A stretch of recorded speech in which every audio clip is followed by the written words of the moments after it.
on, y'all? Good morning. It's Coach Josh here. So today we're going to talk about just a quick overview of an athlete life cycle. Now again, this does not have everything in there, but this is just give you an idea of what an athlete goes through, all right? Now, just like anything, right, when you walk into a gym, especially a CrossFit gym, and you've never been into one, you have to go through a learning stage, right? And remember the four learning stages when it comes to the way you learn and adapt. First off, unconscious incompetence, right? We're unaware of our skill and we're not proficient. So imagine walking into a CrossFit gym for the first time. You have no idea what an Olympic weightlifting movement is, a snatch or a clean. You have no idea how to do it, right? It feels so awkward when you get that barbell or that stick and you start to do it for the first time. That's an unconscious incompetence.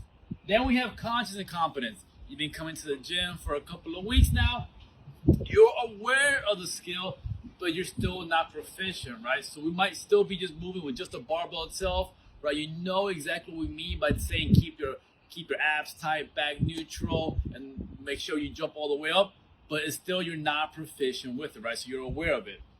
You then have the conscious competence, able to use a skill, but requires a lot of effort, right? You have to sit through, you have to really think about it, right? And as you're passing through, okay, do I feel like I'm getting those hips extended? Am I getting tall enough? Am I shooting my elbows forward? You're still doing a lot of thinking.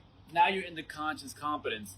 And then the last stage is the unconscious competence, where the skill becomes automatic.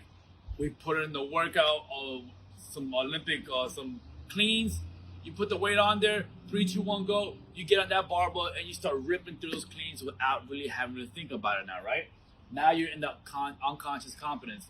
Remember, those are the 4 learning stages. Every athlete goes through that through every single skill. It could be Olympic weightlifting, gymnastics, or anything, all right? Now, let's talk about the stages in regards of athletes, right? There's a novice, the intermediate, and the advanced. Now, one thing I did not put on there is the life, right? When afterwards, once we start to come down on our fitness, right? But let's focus on these 3 real fast. When you're a novice athlete, you know, you've not done any type of fitness really, we have to really focus on your motor control skills, really develop that mind-muscle connection, right? What do you mean by I need to get my hips below my knees, right? I'm not able to fully do that. I don't feel comfortable there, right? My legs are shaking. My abs hurt, all that good stuff. We need to really develop those motor controls. We need to build that relative strength, all right? Before we start to include a lot of intensity, we need to make sure we're strong enough to be able to support intensity. Aerobic system. Before we start talking about going very, very fast, we need to be able to just simply move, right? So I don't want you to sprint 400, but can you jog 400? And then full body training, right? Getting the full body really included in there, right? For an intermediate athlete, we're looking way more for a lot more variance, right? And variance could be another word for more complex movements, right? So instead of now doing some pike pushes on the boxes, we're now doing some handstand pushes or something, right? We're really putting a lot more into your aerobic system.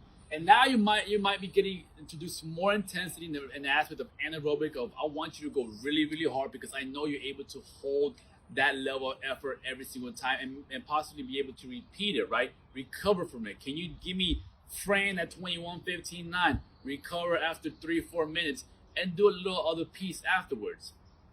Advanced athletes, when you become an advanced athlete, now we're really looking at big time in regards of balancing your CNS. An advanced athlete is able to do Fran at a 3-4 minute clip or maybe even faster, recover, and then be able to do some very heavy lifting, right? They can, when they're doing their heavy lifting, let's say deadlifts of a 5x1, they're hitting some heavy numbers that is really taxing out their CNS. So every time advanced athletes are moving, they're moving at a very, very high clip. So we need to make sure we're balancing their CNS.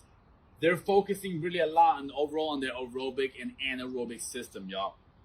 So those are some of the kind of things we want to talk about in regards to those 3 athletes. Now, over here, y'all, there's a couple other things I want to go over what an athlete experiences, right? When you first walk in, there's fear, there's doubt. You're questioning your decision, right? What am I doing here? I'm terrified. I can't do that. We all experience that in the beginning. Again, it goes through these 4 learning stages. You start to experience PRs for days, right? You're a beginner. You're doing a lot of PRs in the beginning, first couple, 3, 4, 5, 6 months of the gym. And it's very exciting, right? You're like, oh my God, I got 100 pounds in that deadlift. Oh my God, I got 135. Oh my God, I got 155. And it's very, very exciting. And it's, that as a coach, I see that, and you can't help but just enjoy that with the athlete. But there is gonna be a point where you're gonna start to become an intermediate athlete, and those PRs start to slow down, right? It does not mean you're not developing anymore. It does not mean that you're not getting any better. You are. It's just those PRs, instead of coming every month, they're gonna come every 4 to 6 months now, possibly, right? We're still developing, we're still making those changes, but there are a lot in regards to the incremental change. It's a lot less, but we're still getting better. Before we were getting better at 10%, now we're getting better at 2%, right? We need to make sure at this point now we're continuing to refine our mechanics and really starting to learn how to practice patience. When you become an advanced athlete, that becomes critical. Practicing your patience, all right?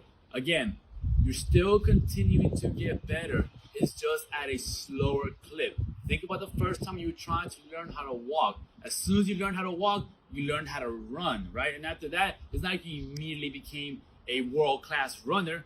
You still got to train for that stuff as you get older.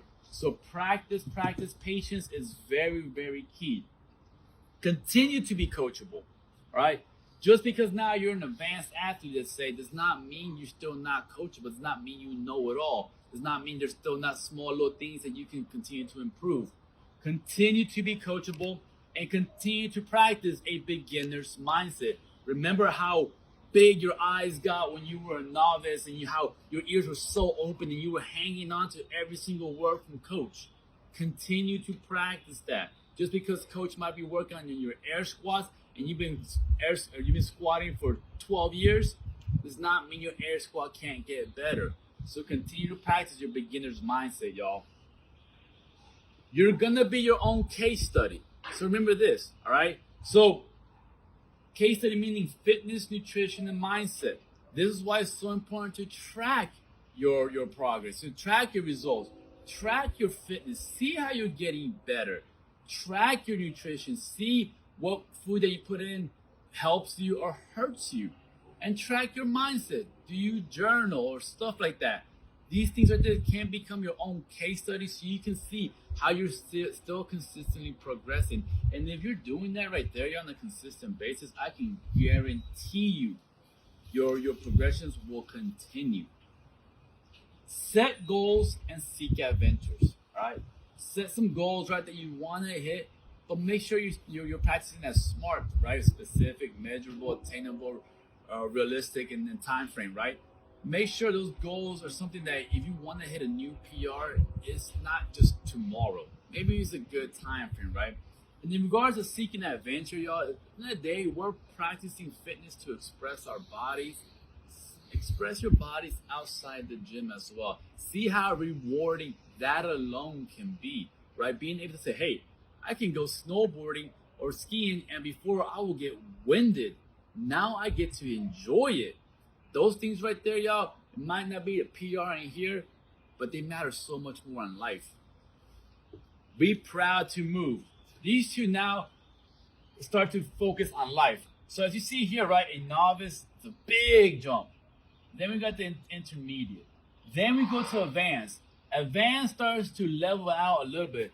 And eventually, y'all, our fitness will start to track down. It just will. Father time is undefeated. This does not mean you're getting less functional or anything like that. It means it's just, we might not be able to deadlift 300 pounds anymore, but you can deadlift 200 pounds. You're still kicking ass, all right?